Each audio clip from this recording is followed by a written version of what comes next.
किनवट माहूर विधानसभा मतदारसंघाचे लोकप्रिय आमदार भीमराव केराम यांच्या ठरल्याप्रमाणे माहूर तालुक्याच्या नियोजित दौऱ्याला 10 नोव्हेंबर रोजी वानोडा गावातून सुरुवात झाली असून सकाळी 11 वाजता वानोडा, दुपारी 4 वाजता कुपटी येथे जनता दरबार आयोजित करण्यात आला होता।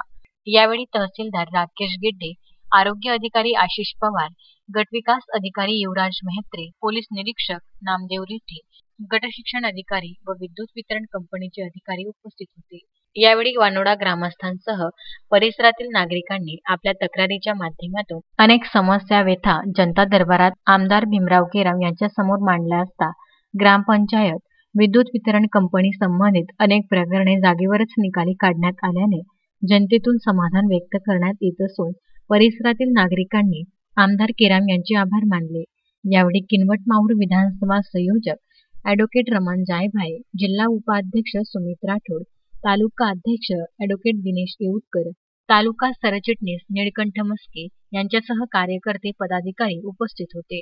संजय घोगरे, अनवर खिच्ची, अपिल बेलखोडेसह पवन कोंडे, विदर्भ न्यूज माहूर।